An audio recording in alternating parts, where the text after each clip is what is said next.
Welcome, everyone, to the OverAF podcast. This is Danny Garcia, the host for today, and I'm here joined by... Former pro wrestling champion, now an actor because of my recent stage debut this Saturday, Alex Thorn. We'll talk about that. Actually, that's the first thing I want to talk about. How you been, man? How's everything? I've been good, man. I've been riding a wave of excitement and this high of positivity the last week because of the play. Awesome, dude. Let's tell OverAF Nation about this new venture in your life. Obviously, you're an entrepreneur. You've done so many things in life. Pro wrestling, you've done fitness, and now you're going to be known as Thorn, the actor, are we going to say? Yeah, This play gave me an official IMBD credit. Wow. To be included that way, and it's all thanks to Maurice Prophet, the owner of B-Side Studios, B-Side Productions here in Chicago. He's been doing this for at least a decade, I believe, and he's turned out so many great productions and short films. He's won a lot of awards, but every year in February for Black History Month, he does something, a play in Schaumburg at the Prairie Center for the Arts right here, and this year it was a play called Mind Games that's based off a true story about a Harvard debate team taking on a prison debate team from Bard. And he asked me at first when I talked to him, because of my history with video editing, Sure, for Jet Dragon Productions and Chicago Acoustic Underground, I offered my services of editing or producing with him, so forth, scripting if he wanted to. But then he asked me to come in late November and audition for a role, and I thought it was going to be for a movie. I was like, okay, cool, yeah, I can do that. That'd be interesting. But then I found out it was a live stage play, and that's even something I'm more accustomed to because I'm used to being on, right? Right. Pro wrestling, Right. You hit or miss, you know right away if you hit your mark. And with music, same thing. If you fuck up chords and you do all that, people know they don't rock their head as much.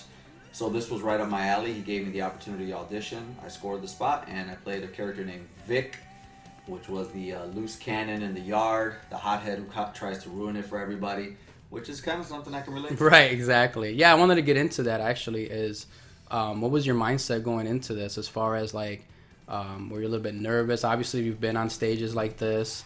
As far as how did you prepare yourself for this role? Well, I'll be honest, I didn't prepare myself as well as I should, I don't think. I think like a lot of times and a lot of things in my life, I've prepped the week. Okay. The weekend going to. Like I Sure. looked at the script, I read the script, but I didn't study the script all the way up to it. It wasn't until the last week where I started getting nervous and saying, man, I don't want to look like an idiot Right. on stage, so I got to crack down on this.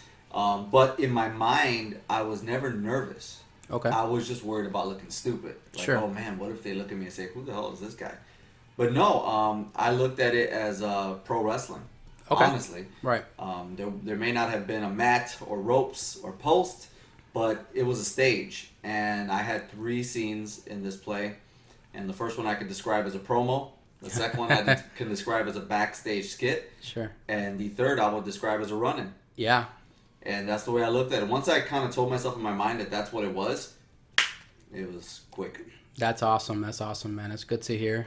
Good that you're venturing off to other, projects. And would this show ever be available as far as for, OverAF can watch on maybe video or? I'm sure it will be because I did see cameras out there. I know there were photographers, professional photographers as well. So the moment I know, you guys will know. I'll be posting it to OverAFpod on Twitter. I'll be posting it to IamThorn.com and IamThorn on Twitter, Instagram, Facebook, all my handles. But yeah, it's awesome. There may be other opportunities coming in the way, but after this, because that was yesterday, you know what I mean? That's the past now. Sure.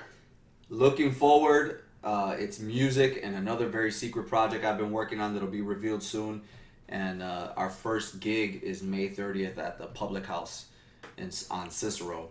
So Evolution, which is the Rock en Español, Spanish rock band that I'm in, we're back on stage May 30th at the Public House. So that's the future. That's looking forward. And if acting gigs come up, I'll consider them. But music is where my mindset is at right now. Awesome, man. Great to hear that. So that was Mind Games, live theater production from B-Side Studios. Hopefully you guys can catch Alex in that soon, hopefully on video.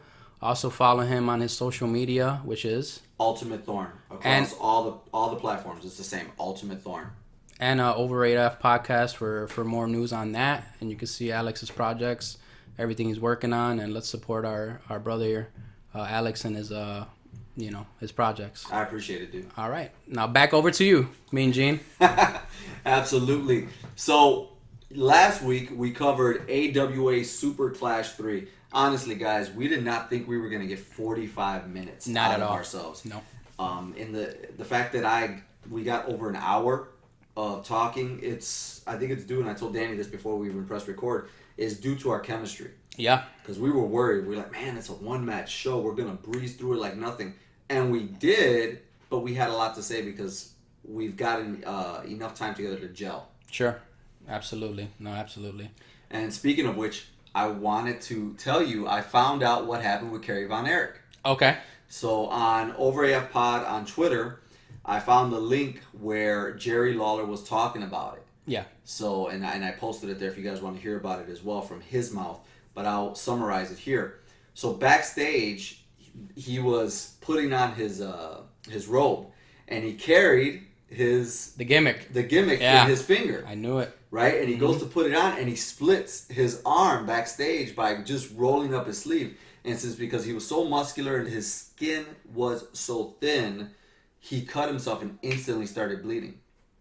And that's what he was looking at constantly, preoccupied.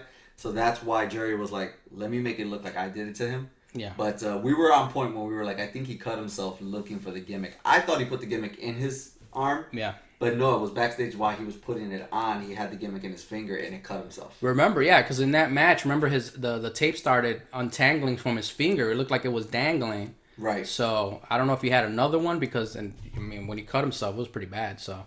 Yeah, absolutely. And Jerry went on to talk about how much blood was falling out of his mouth, out of his head. Yeah. I'm sorry. Jerry went on to talk about how much blood was falling out of his head, especially when he had the claw in his stomach. Yeah. He was like, Kerry was bleeding so much he was bleeding into my mouth. Yeah. Because he was above me. And Sure. he was like, that's the bloodiest match I've ever been a part of, and I've been a part of like some bloody ass matches. That was the one. That's how good it was, though, because the match was stopped because of blood. Like, if he wouldn't have been bleeding that bad, how are you going to justify somebody? So, I don't know what he took to bleed that much, if anything, Also, they did not know who was going over or what was the plan until 5 minutes before they came out. Wow. The show started, matches are happening, everything like that. They were still kept in separate locker rooms back then, and they didn't meet up until 5 minutes before. None of this stuff was talked about. They just said, this is the way it's going to end. You guys work it out. Wow. And 5 minutes, and it's a match that we're talking about 30 years later, 30 plus years later, 32 to be exact. That's crazy because there's matches that are scripted from beginning to end that we'll never remember. Super produced. Just everything, every promo, every move, everything's just, produced, instead of it being natural, organic. So, yeah, amazing absolutely. job. Yeah. And that's last week's show. And to go along with last week's show, it also brought OverAF finally to 1,000 downloads. Woo! We are now being heard in Australia, Uganda. Kamala's listening to us. Kamala's listening to us. Italy, Germany, France, Spain, the United Kingdom, Bolivia, of course the United States, and Canada. Amazing. Thank you so much, OverAF Nation. You truly are earning that name of a nation. And just keep sharing and spreading the love of OverAF because we want to move forward. I thank you guys so much. We thought we would only be heard in the United States. Yeah. Legitimately. For sure. You don't think that your voice or your subjects are going to connect or be heard by anybody else outside of where you are. And it's crazy to see places like Uganda and Australia and Bolivia and all that listening to the OverAF podcast. So thank you so much. People are paying attention, man. We got retweeted by Eric Bischoff as well. That's right. Which is amazing. Over on OverAFpod on Twitter, yeah. As I was watching this show for research, I kind of screenshotted everything, took photos and GIFs of things. And at one point, something we talk about with Garrett Bischoff, Eric Bischoff, and Hulk Hogan, later on, he actually retweeted it, so that sent some followers our way. Again, thank you, Eric Bischoff, for that. And for those of you that are new to the OverAF Nation, welcome. because we're getting into it this week with TNA Against All Odds from 2012, which was held in Orlando, Florida at the Impact Zone for a respectable 1,100 people. That's cool. I mean, for a studio? Yeah, I guess. Yeah, you're right. It's not a venue, it's a studio. Sure, it's a studio, yeah, you're right. 1,100 people is pretty cool because I've seen that number be 800 in that same place. Sure. Yeah, it's not bad. And spoiler alert, guys, Thorn actually broke his streak of shitty pay-per-views. This one's actually good. I actually enjoyed watching this. So. Yeah, I was worried. Believe me. Yeah. I was really worried when I started watching this today.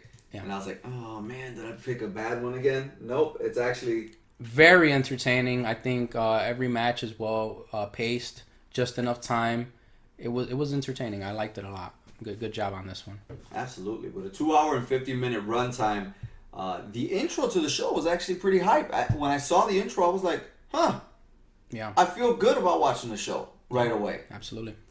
The night starts off with Zima Ion, who you guys may know as Joaquin Wilde in NXT. I'm sorry, I like the Zima Ion name way better. Yeah. The gimmick is pretty similar anyways. It seemed like the right way to start out a pay-per-view. It did. Up until that terrible thing happened to Sorensen, which was crazy, man. I mean, that kid got seriously hurt. Yeah, so, you would think this is for the X Division title. It wasn't. It was for the #1 contendership. Zima shows a lot of promise. Jesse was pretty good. He looked good out there. Yeah. He was solid at everything he did, but there was a Asai moonsault done by Zima Ion where his knees completely went into Jesse Sorensen's head. Literally 4 minutes into the match, and he suffered a C1 vertebrae fracture with his spinal cord. Really scary. It's kind of like, I would compare it to in football. I don't know if you guys have ever seen those videos where people go head on into each other, helmet to helmet, and their head gets pushed in. That's what happened, and he just fell. It was scary, man. He fell like dead on the floor, and they basically counted him out. But these things happen in pro wrestling, I'm sure. You know what I mean? What's the scariest thing that you've ever seen as far as in the ring? You ever had anything happen to you, or you've seen a worker that's I mean, we've seen a lot of things, obviously. Sure. From Mick Foley to Diamond Dallas Page to Darren Drozdoff when he got injured. Yeah. A lot of scary things that have happened. For me, it was real early on. I think I was only like 3 months in. I grabbed this vet named Tiger Perez, and I grabbed him in a headlock. Okay. And the plan was for me to grab him in a headlock, and then he'd take me up and give me a back body drop. Mm-hmm. Well, instead of dropping me on my back, he dropped me on my neck and head completely. And it was like I folded like an accordion, and right away I was like, holy shit, I just felt a bunch of shock throughout my entire body. And right away I grabbed the rope, I like scooted myself under the bottom rope, and I was shaking. Yeah. I was completely shaking like somebody electrocuted me. It took me a while to get my feeling back, but everything just felt like shock. I guess that's what they call a stinger in pro wrestling. Stinger, yeah. But because that means you're very close. You're very close to being seriously injured. Yeah. And I don't know if it was I think the problem was my stance. Okay. To be honest with you, I was standing instead of the typical stance that they show that you should do, which is one leg back, one leg forward when you have somebody in a headlock. I was both feet forward, and when he grabbed me, he put me up this way, where my feet were up instead of being flat. Right. And so that way I went back this way instead of going back this way. And I know you guys can't see it, but my feet were up instead of being, straight. And I landed really badly. But Jesse Sorensen, after this C1 vertebrae fracture, he made an appearance at the July 8th Destination X talking about the injury. TNA later made him the marketing production assistant, and then he went on to the independent circuit where he still lives now. Wow.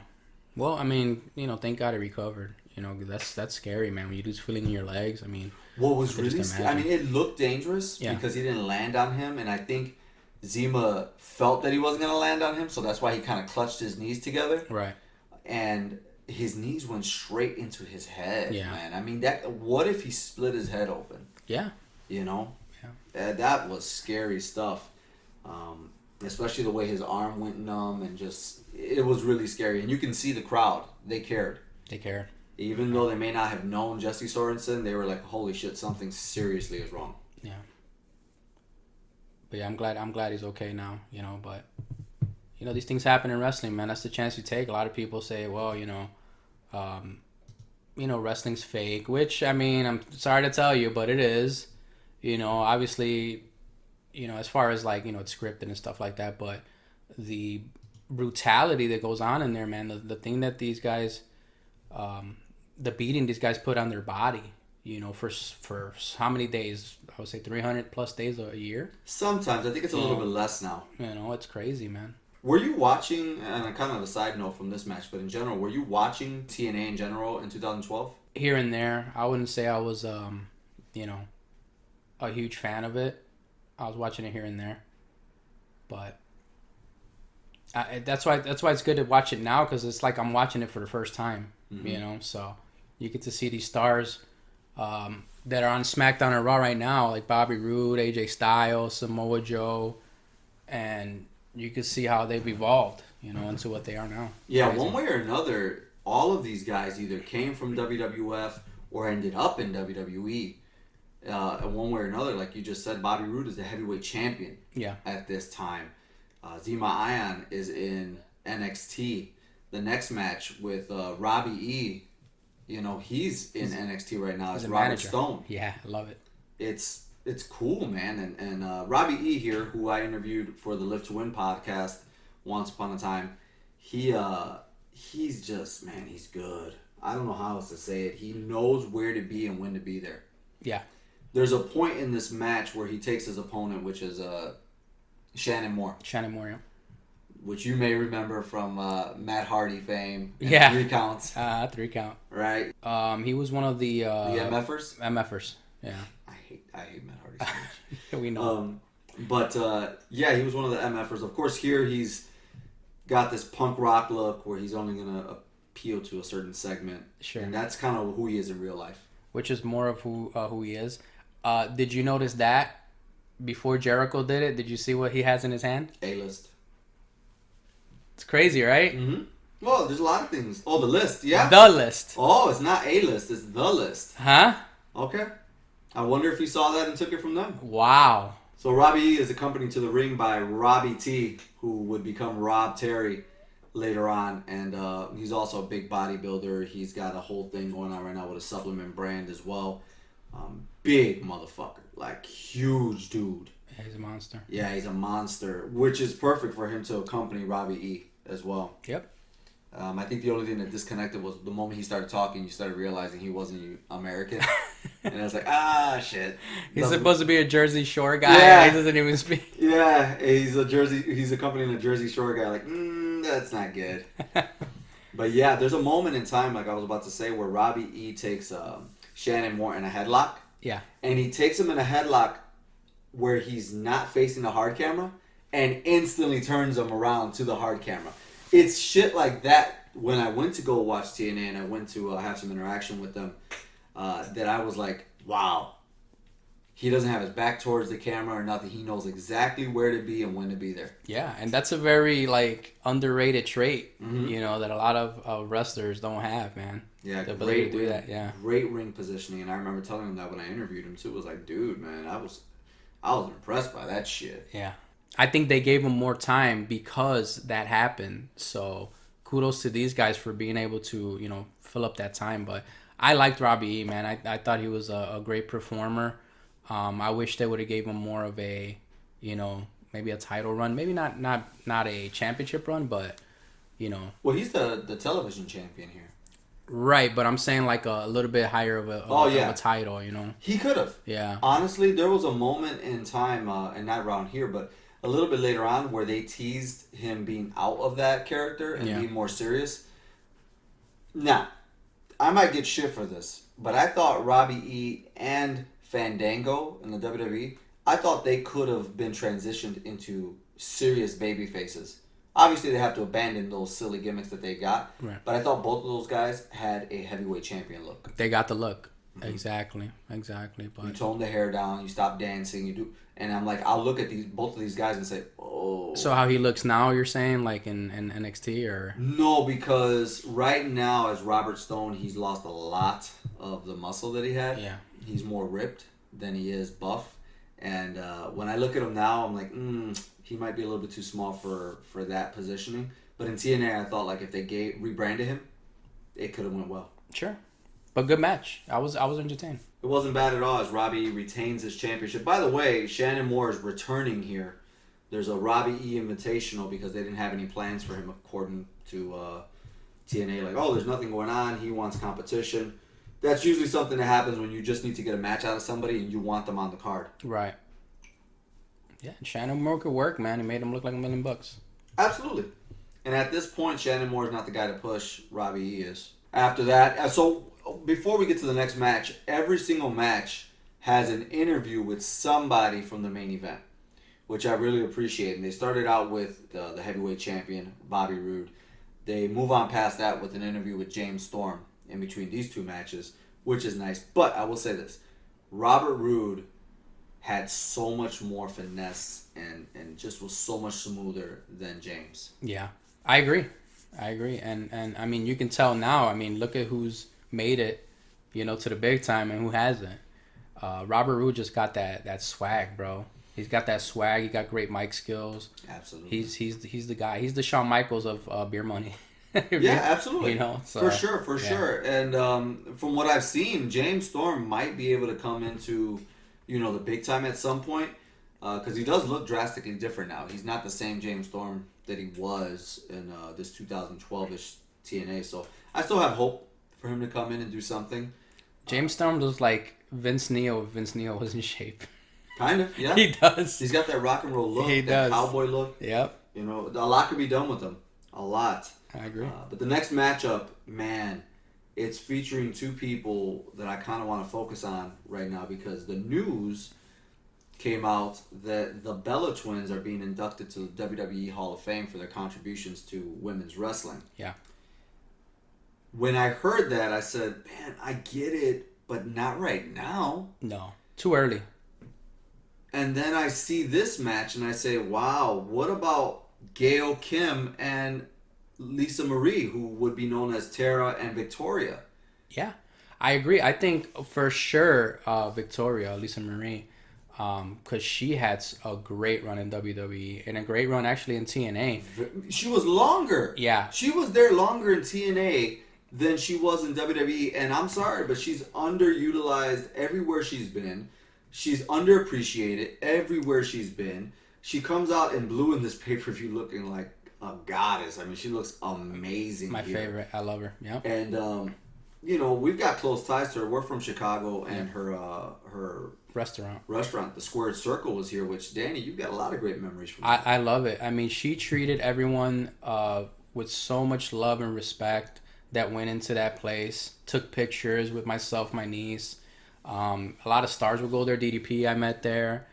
She's just such a great person and somebody you really want to cheer for. But she should for sure be in there. I mean, Molly Holly's in there. If you put Molly Holly in there, you have to put Tara in there. She had a great run with Trish Stratus.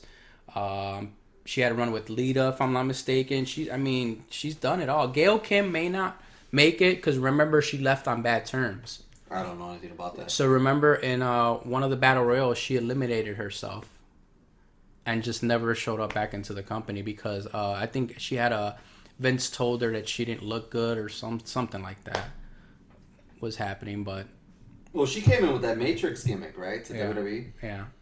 I know a lot of people know her from WWE, but I feel like she did so much more in TNA. Yeah. The same thing like Tara. Again, she's always going to be known as Victoria. But I remember more of her TNA stuff. Yeah. Yeah, she had a great run. And her as a performer, man, like I said, she's underappreciated. She's so fucking good at what she does. Yeah, and strong, brother. Yeah. Another thing was, this is 2012. This is before WWE decided to take the women's division seriously. And TNA over here has the Knockouts division where they're putting on serious female matches. Yeah, exactly. There is no gimmick bra and panty matches. This is actually two professional wrestlers having a wrestling match. Yep. You know. And the crowd was digging Tara. Yeah. You know, they weren't necessarily hating Gail Kim because it is kind of hard to hate her. She's so good that she's hard to hate. Yeah. But she was playing the heel here, and I was surprised that Tara actually got the people moving and cheering for her and feeling bad for her. Man, she's just really good. This match goes 6 minutes and 46 seconds. They play off of Tara's knee where she has a brace on. Yep.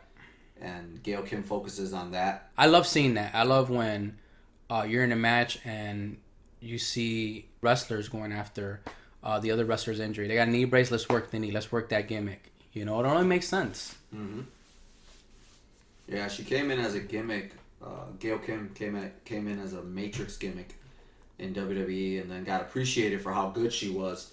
But TNA, again, they really appreciated her. They pushed her so far and so long. I mean, just recently she had a retirement match, right? Like, it was like 2019. She did. She fought Tessa Blanchard.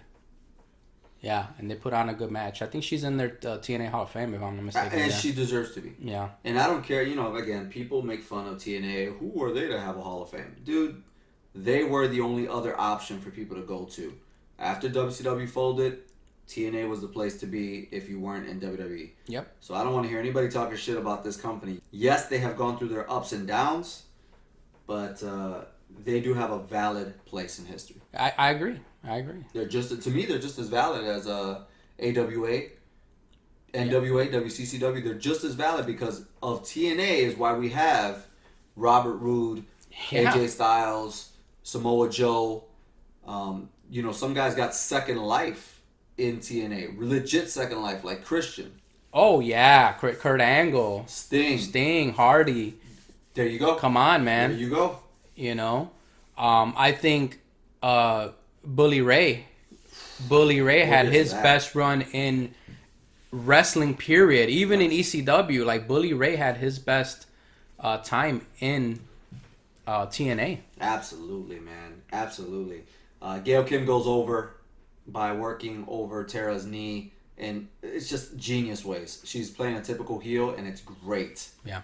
All right. So next up, after that, we've got a tag team matchup for the titles with Samoa Joe and Magnus taking on Crimson and Matt Morgan. Oh, Matt Morgan match. Oh God. This match actually goes 10 minutes, and this is where the pay-per-view in general just almost comes to a screeching halt. I get that every pay-per-view needs a match or two to slow down, but this is like near sleep, near checkout. That's how boring this is. And it's a shame because you've got guys like Samoa Joe and Magnus who would later become Nick Aldis right now. Right.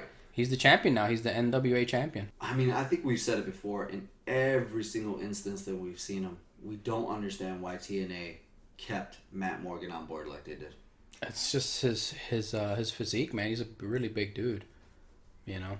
I guess I understand if you can put him on posters, but there's a thing if you can't put somebody on the mic, if you can't put them in the ring, if you can't draw, if you can't do anything with them, even if they have a good look, there's just nothing to do with them. Crimson is better than Matt. Yeah, Crimson got a better look than Matt Morgan. But I don't know. I mean, I think the only thing I really enjoyed about the match was when Samoa Joe was in there. You know, when he was doing his thing and his movesets. But I think the match should have started with the opposites, actually. I would have started with Magnus and Crimson instead of Joe and Morgan because they're more the known names. Right. You know? Yeah, I don't know why they started both these guys in the match. Yeah, you want to get the hot tags to those two guys. Exactly. And Nick Magnus in this match, he's actually brand new. He's very new to TNA at this point. I mean, he's done a couple things, but he's still like a year and a half to 2 years in. Mm-hmm. So that's why they're pairing him with Samoa Joe so they can put him next to somebody you know. Exactly. And like Matt Morgan, like he's a big dude, but he doesn't have that physique where it's like he looks like powerful. You know what I mean? I don't know how to explain it, but like Brock Lesnar, you look at him, you're like, this guy can fucking kill you. Like Matt Morgan, you look at him, he's like, he's just another big guy. I mean, I'm not saying he wouldn't kill both of us, but you know what I mean? Like, it just doesn't have that look that wows you. Well, again, opposing him, right? Right now we're watching it, and Magnus is in the ring. Mm-hmm. And Magnus looks like he's pretty imposing. I'd look at him and say, yeah, that guy looks like an athlete. That guy looks like something maybe I would be concerned with. Right. Crimson looks like, you may want to watch out because he's very lanky too. Yep. You may want to watch out with him. But for whatever reason, Matt Morgan just does not do it. Yeah, and the white trunks, the tire is not really helping him out. No, the DNA of TNA killed him. So, honestly, this match goes a full 10 minutes, and we really don't have much to say about it. There's nothing that stands out. And it's unfortunate, other than Samoa Joe and Magnus take the titles from Crimson and Matt Morgan. It's a filler match. Big time. It's not much to say. Yeah, and so we go from that to an absolutely amazing promo by Bully Ray, who ends up telling Christy Hemme, who is, at that time, she has a lot to do with TNA. She was kind of part of the storyline team, producing team. Yeah. And of course, wrestling fans are going to be like, really? A girl who won the Talent Scout thing or whatever, Diva Search is, TNA valued her? Yes, because she had something to say. She had value. She was absolutely stunningly gorgeous. Yeah. But Bully Ray goes off on her and tells her no matter how much makeup you put on, no matter how slutty you dress, you will never be pretty. Yeah, dude, and look at how in shape he was. I mean, to me, I felt like Bully Ray was up there as far as when you think of TNA, when you think of Angle, when you think of Hardy, Sting. I think you could put Bully Ray up there on that Mount Rushmore, believe it or not, because he had that type of run in TNA. That's just my opinion. Yeah, no, for sure. I think a lot of people would, of course, they would put the TNA originals up there, right? Like Styles and Samoa Joe. Styles, Joe. Those are the two standouts. For me, I would put Kurt Angle and Sting up there. But if we had space, I would put Bully Ray. Because to me, and we're not even on his match yet, but to me, Bully Ray is like the greatest heel of the last decade or so. Amazing. He got legit heat. Yeah, absolutely. And he didn't apologize for it. Nope. In ECW, he got heat. In TNA, he got heat. I mean, everywhere he's gone, he just knows how to piss people off. And he had a phenomenal run. Aces and Eights. The program he had with Hogan was phenomenal. Man, that was come on, dude. Such a tease. I was like, this has got to be a match. Now, see, because they were building it up and because the focus was on Hogan a lot at that point, if they had a match and Bully beat him clean, it would have put Bully over. 100%. But we know, brother, that was never going to happen. No, that was never going to happen at all. Yeah. Which kind of to take a break from everything that's going on now, because the next match is honestly another piss break match. Speaking of what we just said, right? If Bully would have beat Hulk Hogan, it would have put him over. Last week we said if the Fiend Bray Wyatt beats Goldberg, it really doesn't do anything for the Fiend at this point. Which kind of brings me to what's over now. Right, which is exactly what we're going to talk about. Which is the only thing really that I'm really looking forward to is that Fiend and Goldberg match. You're right. I don't know if the Fiend beating Goldberg is going to do anything for him, because, I mean, Goldberg hasn't wrestled in how long? He's already like 50 years old. Yeah, he's 53. So, I mean, how would you book this fantasy book? What would you do? Well, I mean, I would not put Goldberg over. Okay. I would not. But putting so much importance on the match as WWE is, it worries me. Because you've got a lot of the new fans who are idiots saying he's old, he messed up against The Undertaker, all this stupid shit, like as if they can do anything that Goldberg has ever done. It worries me that fans are shitting on it before it even happens. Yeah. You know what I mean? Yeah. And it's like, okay, well, how many more times can you see Bray Wyatt take on the same fucking people he's taken on in the last 5 years? Because that's what's happening. As fresh as the faces they may bring in, he's still in the main event spot, which means he's taking on main event players that he's already faced for so long. Goldberg is somebody fresh to the Fiend. Or to Bray Wyatt, point blank. Right. So, it's a good thing. So I don't think fans should shit on it. I'm not shitting on it. But I don't think that Goldberg should go over.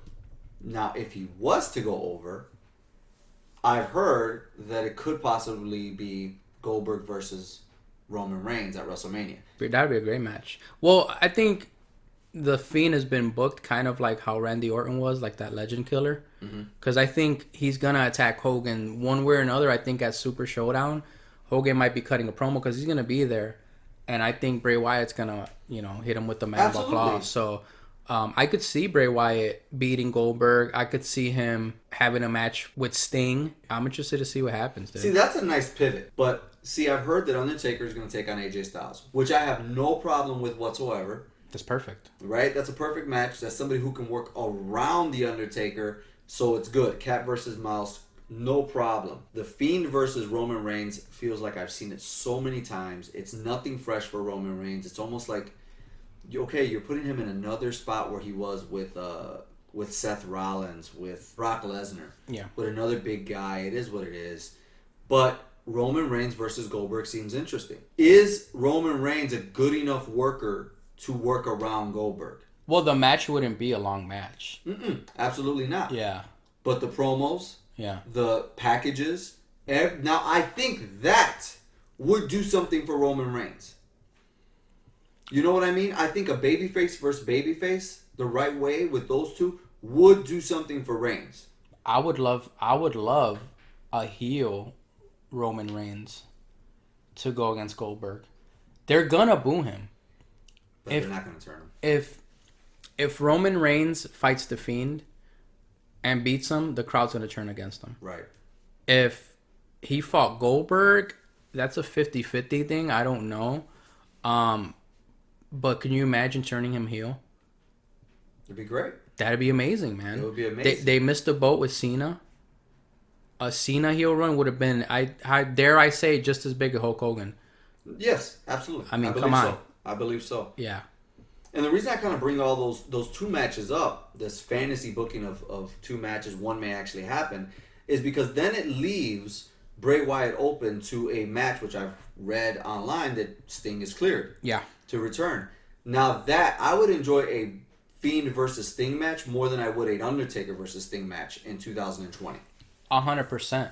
Because I think Bray Wyatt can work around. Exactly. So now you've got guys, you've got AJ Styles who can work around the aging and injured Undertaker. You've got Bray Wyatt who can work around the aging and injured Sting. And you've got Roman Reigns who has to be put to the test to work around Goldberg. Yeah.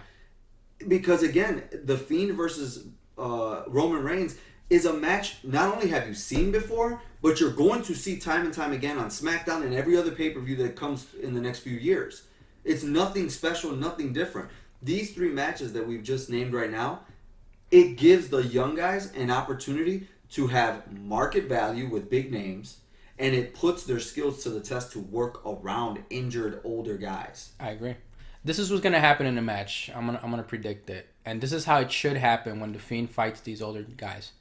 They're gonna get all the offense in. It's gonna be like a horror movie where you keep beating the shit out of the monster. You keep beating him. He keeps getting up.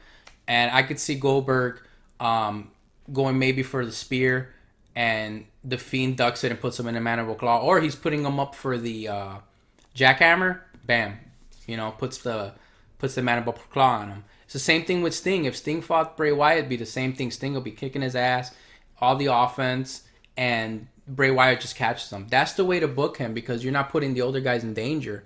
They can't take those bumps that the Fiend does, like that choke slam that he does. Mm-hmm. They can't take those moves, but his character is based on like a horror movie. So you take him down, he keeps getting back up, and then he catches you out of nowhere. So absolutely. And I appreciate WWE's openness recently to bringing back older guys. Yeah. Because Vince was completely against that once upon a time, but now I think it's really good.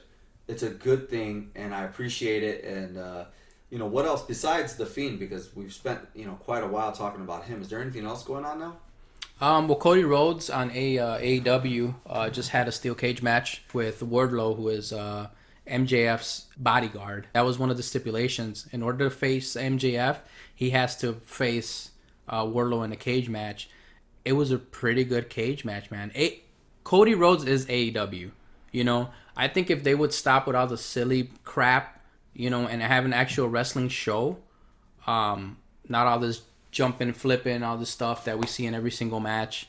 I think AEW can really be a serious threat. Yeah. But unfortunately, that's not the case. But Cody Rhodes is what's over now, man. He's amazing. He did a moonsault from the top of the cage, and he was busted open. And kudos to Wardlow, who I don't think he's wrestled very much. That might have been his first match in AEW. He caught him perfect. It was a phenomenal spot. Cody Rhodes went over, and now he'll face MJF at the pay-per-view, which has been a great build-up. Is it the pay-per-view here? Yes. Revolution? Yes, exactly. No. Not WWA Revolution. No, God, no. But AEW Revolution. AEW Revolution. So, that's what I'm looking forward to is that match. Also, Kenny Omega and Hangman Page had a really good match as well with the Lucha Brothers. Phenomenal tag team match. And now they'll face the Elite. They'll face Matt Jackson, Nick Jackson, the Young Bucks. Which I think what's going to happen is you're going to have Hangman Page turn on the Elite because they're kind of teasing that. And they're really trying to push him as a star. He's got the look and everything, but I think now with him churning and breaking away from them, it's going to be better for him in the long run. Anything on Raw this week? Not really. I mean, still kind of pushing the edge. Come back. He's supposed to be booked for March, I believe, Raw. But nothing really caught my eye, man. Shayna Baszler was out there with Becky Lynch for a contract signing, and I don't know. Raw hasn't really caught my attention much. I saw one tweet by the WWE saying that Beth Phoenix was coming to Raw the next week. Yeah. And right away my thought was, I don't know what's going on between Randy and Edge. I just know they have a feud, and Matt Hardy got interjected in there. But I would love it if Randy Orton punts Beth Phoenix. I don't think he'll punt her. I think he'll give her the RKO. Yeah, punting is a bit too much. You can't do that. It's PG TV. Right. So didn't he punt Stephanie McMahon, and he punted her mother too back then? That was back then. That was that Attitude of Ruthless Aggression. Right. That's 11 years ago. You can't do that now. No, I feel you, but I'm saying he needs to strike her. He needs to do something to her to get even more nuclear heat. RKO. Yeah. Oh, absolutely. I think what's gonna happen is he's gonna attack. He's gonna hit Beth Phoenix. Christian's gonna come into. He's gonna get RKO'd. He's gonna make it personal. This is what I love about pro wrestling, man. Is storylines like this when you make it personal, when there's a build up. They haven't fought each other since then. You know what I mean? What I don't like is they book Thorn versus whoever, me, whatever, and next week we're gonna be in a tag team match. They're gonna see us wrestle each other. Right. The two guys should not touch. Not at all. In between. When it's created, I get it. Yeah. But in between here and the final destination, which is your match in a month or two, there should be no touching. Nothing but teasing and make it personal. Put filler in between there to make the emotion stronger. One of the reasons that I was shocked that some of the matches that happened at WrestleMania recently is wait, isn't that WrestleMania match a rematch from last week on Raw or last month's pay-per-view? This is the third or fourth time they're wrestling, right? Yeah. How is that possible? Dude, Baron Corbin and Roman Reigns have main evented SmackDown for 5 months straight. The same match. It's either Roman Reigns against Corbin. It's either Corbin and Ziggler and Roode versus him and the Usos. It's it's so much shit, dude. You just get tired of seeing that, man. Now, right away in my head, I thought about Randy Savage and Hulk Hogan. And think about it. There was so much interaction between those two guys. But the only real standout matches from WWF during their heat was WrestleMania 5 and then that rematch on Saturday night's main event, which is not the next week or nothing. Yeah. We're talking about over a year later. Yeah. That match happens. But in between there, you've got Hogan and Beefcake against Zeus and Savage. You've got a steel cage match. You've got Hogan's, Survivor Series team against Savage Survivor Series team. You got some interaction in a Royal Rumble. You've got them touching, but it's not one-on-one. It's not the same thing all the time versus what's going on now. It's insane how much I remember seeing It's insane how much I remember seeing, Shinsuke Nakamura and AJ Styles touch each other. Or Kevin Owens and Shane McMahon. It just became like, holy shit, every time I tune into this program, they're on the screen fighting each other. It's too much. And yet, you want me to be interested in your pay-per-view? Why? Exactly. We've already seen it. Absolutely. The reason you have pay-per-views is because you want to see, the end, the build-up. You want to see what happens at the end. When you're already giving that to the fans, they don't care. So, yeah, we need more of that. For sure. I'm with you on that, man. Thank you for filling us in on what's over now. And back to the TNA Against All Odds pay-per-view, we've literally filled up almost the entire match of Austin Aries versus Alex Shelley, which went 15 minutes for the X Division Championship. It's a long match. It's a long match, and to me, it's just not interesting. There's so much happening. I've seen these guys out the corner of my eye fly so many times. It's an AEW match. That I'm like, okay, you got shot with a machine gun and you kicked out. It's an AEW match. That's exactly what it is. It's spot after spot after spot, kick out. There was a nuclear bomb in the ring and you kicked out. Yep. You know what I mean? There's so much. It means nothing. Yeah, it's like an AEW. And I'm sorry for those that are AEW fans. I'm just saying, if you like that kind of stuff, cool, whatever. Everybody has a different taste. But when there's just a move after move after move, like, what matters? What hurt you? I don't get it. These guys do things. Austin Aries does things with Alex Shelley where, honestly, he should be dead. Yeah. Literally, if I saw somebody do that, I'd be like, holy shit, he's dead. It's over. He hit him with a Death Valley driver on the hardest part of the ring. Yeah, and then they're right back up. They're right back up, dude. Like, they're flying. They're going everywhere. But let me tell you, if it was Stan Hansen or, JBL giving one fucking clothesline, it'd be done. Exactly. You got to work smart. These guys don't. I'm sorry. There was a high-flying match that began this show that did way better than these two. These guys don't know when to slow it down, when to tell a story. They just do move after move. And, fuck Austin Aries. We're going to go on next to Kazarian versus AJ Styles. Christopher Daniels has a interference in this. He's got something to do with it. Apparently, he's turning Kazarian on AJ. Yeah. Now, both of these guys, all three of these guys are friends. But Kazarian and Daniels, they're in AEW right now, right? Yes. Proceed. They're SCU right now with Scorpio Sky. And they've been a tag team for a long time. They were the Bad Influence as well in TNA. Do you remember that? When Christopher Daniels comes on my screen, I want to change the channel. Okay. Why? He looks like a fucking bald penis.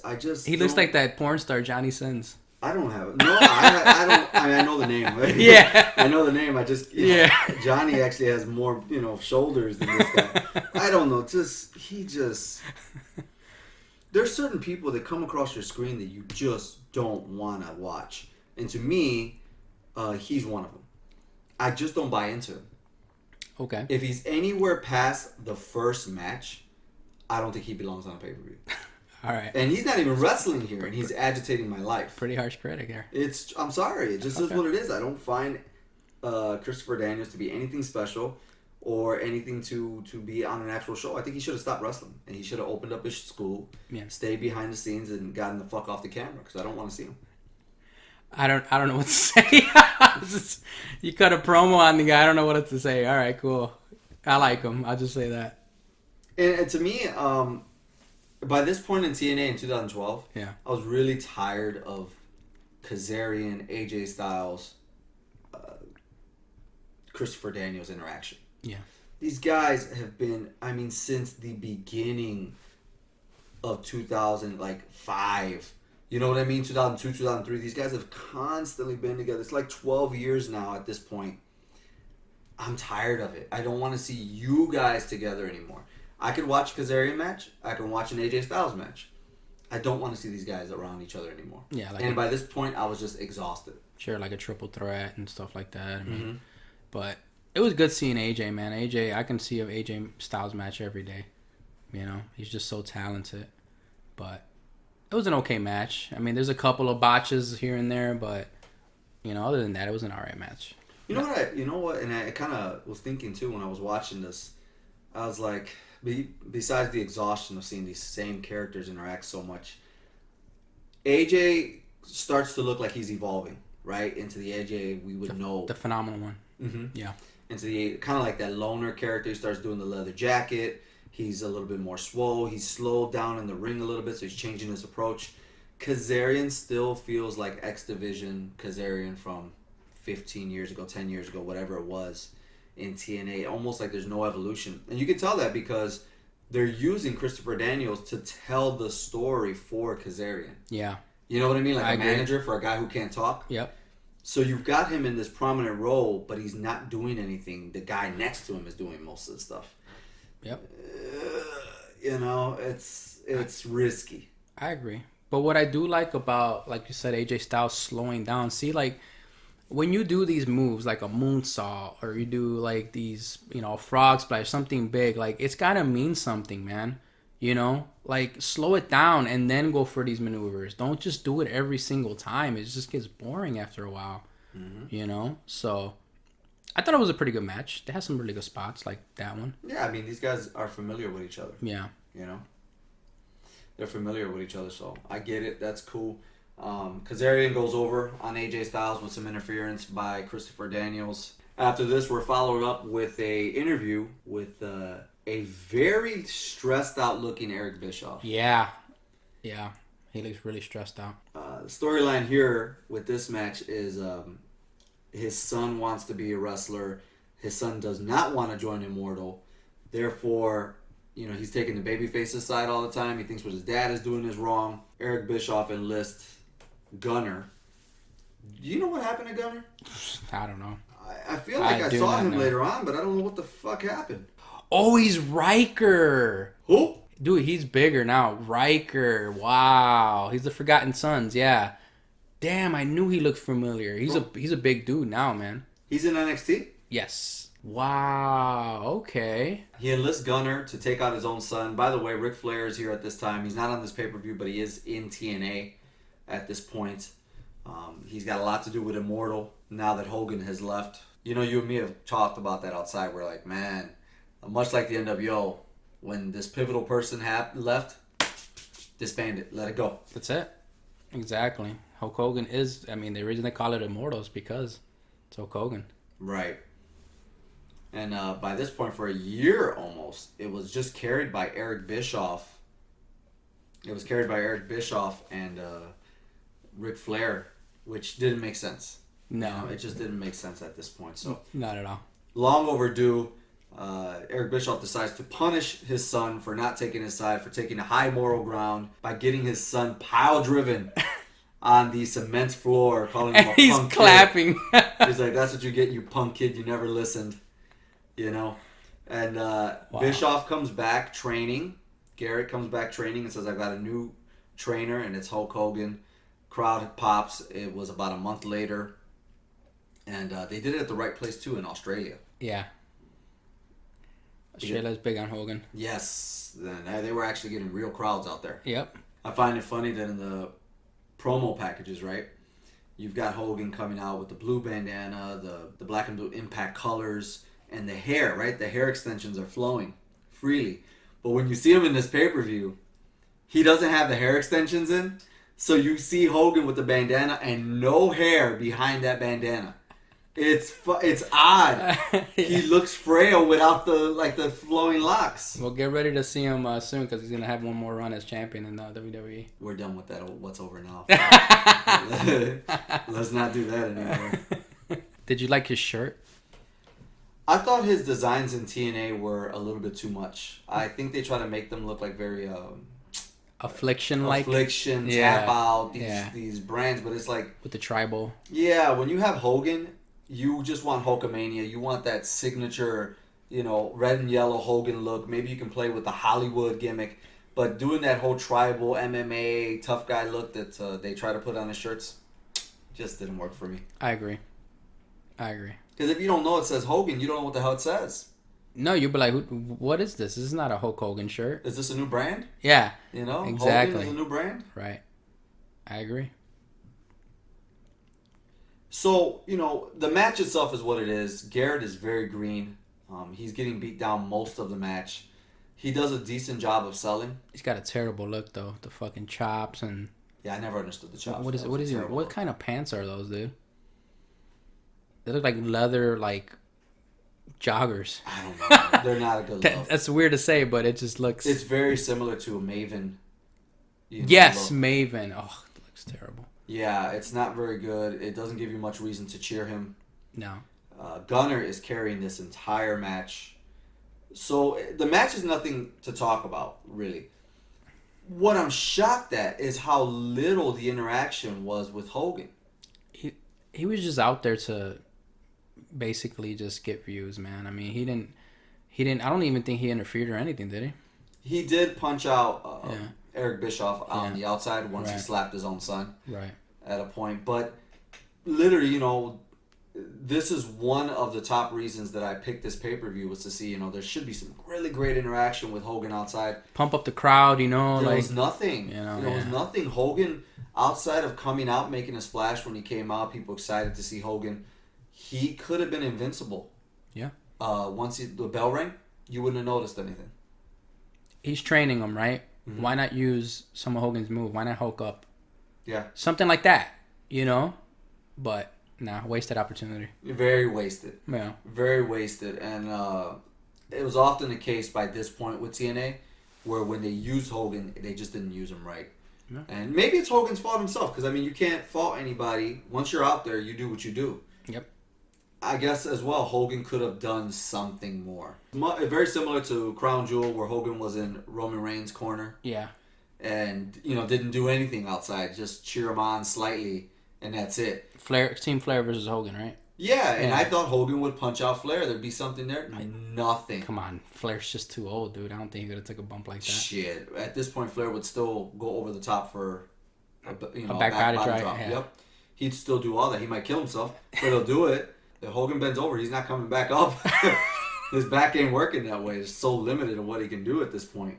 After Gail, Kim, and Tara, the tag team matchup, the TNA X Division matchup, the grudge match, people weren't having it. By this match, just wasn't happening. Look at the time. So after the Gail, Kim, and Tara match, which up until then the pay-per-view was about 20 minutes in. Then you have matches that start going 14, 18, 12, 15. They're just really long matches. Mm-hmm. People are just getting tired of it. Absolutely. That match wraps up with Gunner beating Garrett Bischoff.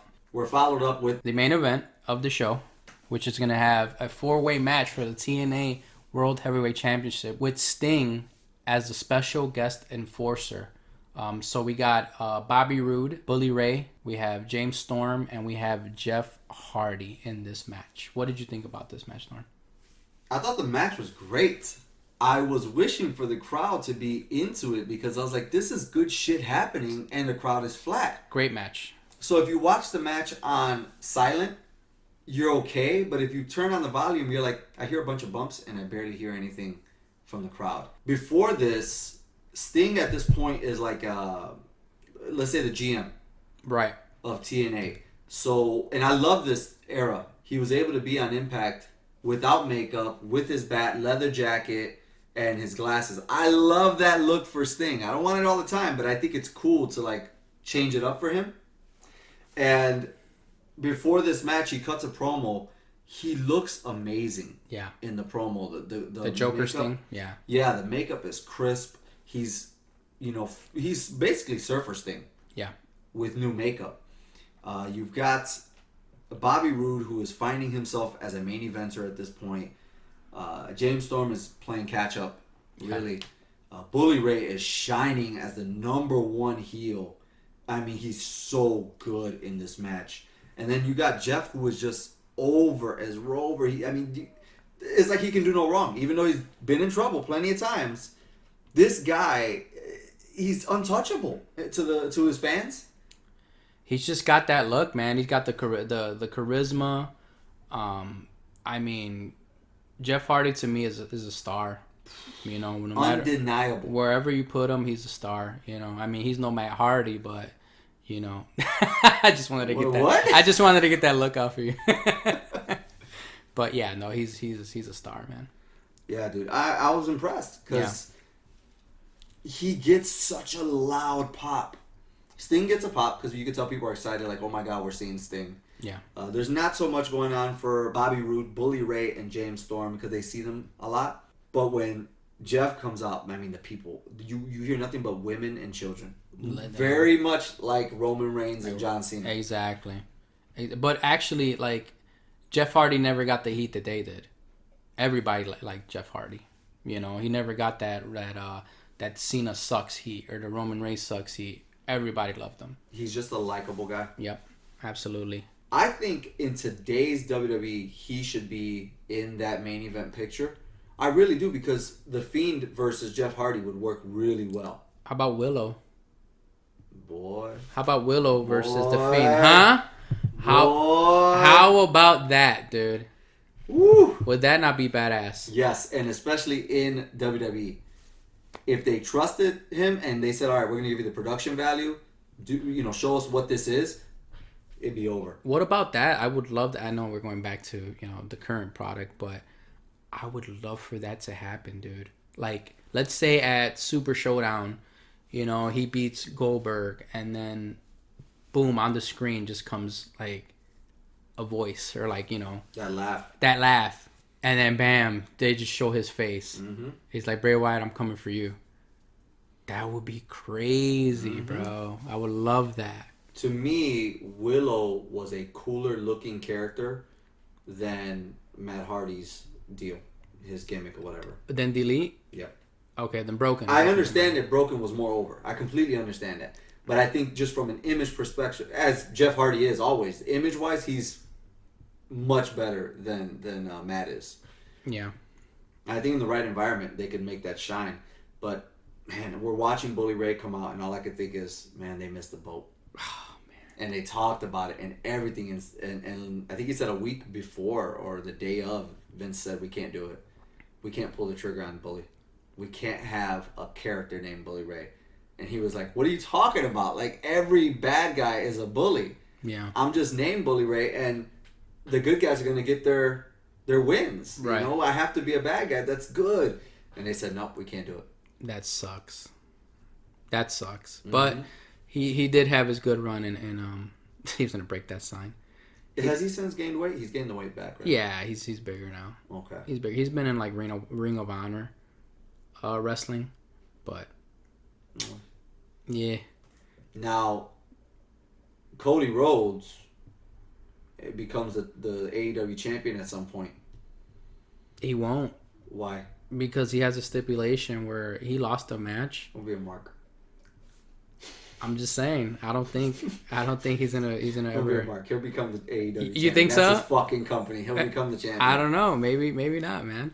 He will do it. But if that was to happen, he's so good at cutting passionate promos. Yeah. Much like his father. Imagine him cutting a passionate promo against an asshole like Bully Ray. Yeah. Bully Ray doesn't have to win it. Bully Ray just has to threaten him and make his life a living hell. A little 2-month program. Something. I think that would be over. I think it'll be over. I would like it. Why is Sting wearing carpenter pants? Sting had some funny attire choices. And what was the one that we were really like, what the fuck are you wearing? What pay-per-view was it?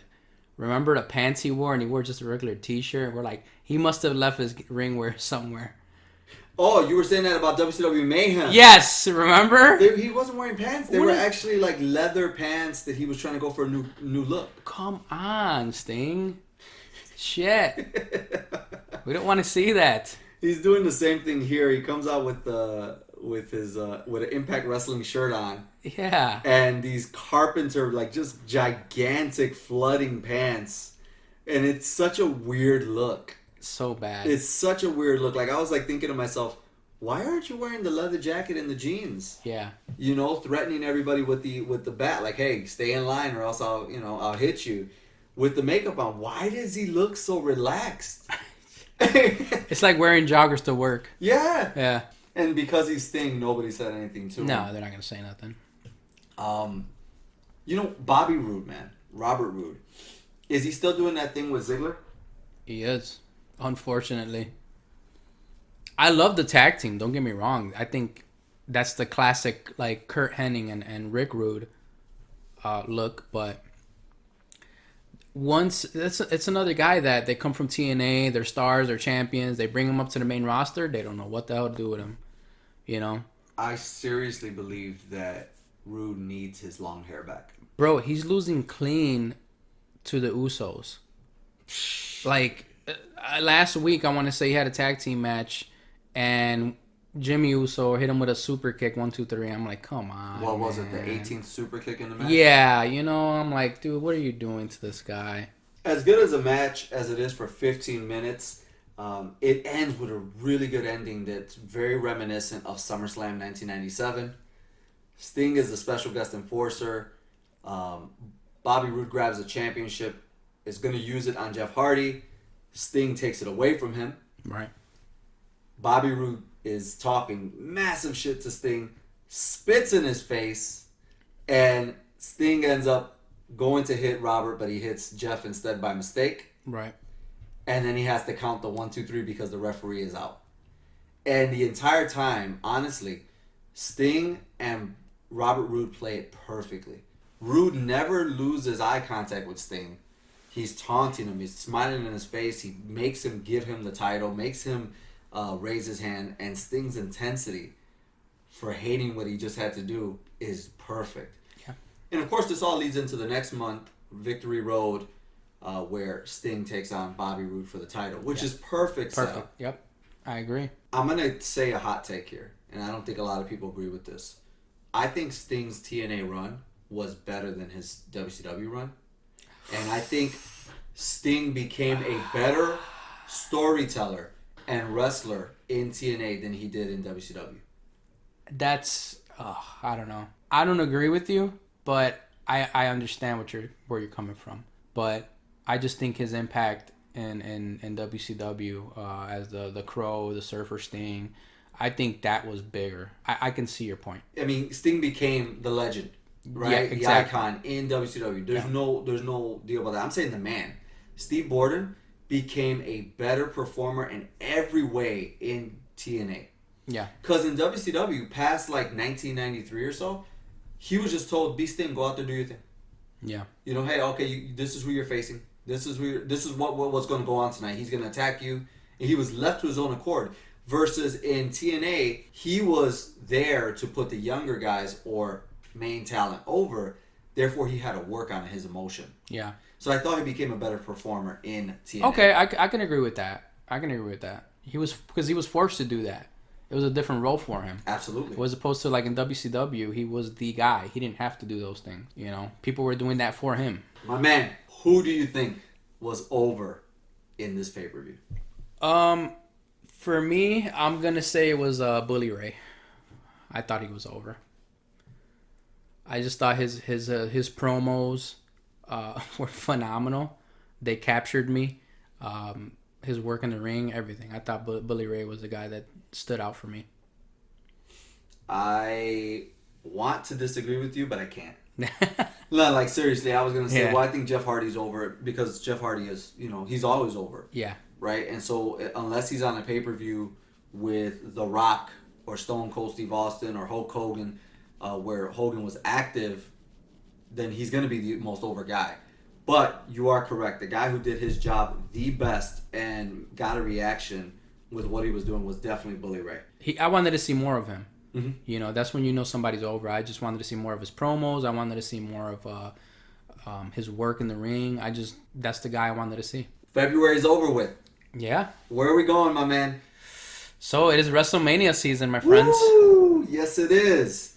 So that means we've got 5 episodes of WrestleMania coming up. 4 from the past, and the 5th one is going to be the most current WrestleMania, which is 36. 36, yeah. The march to WrestleMania has begun.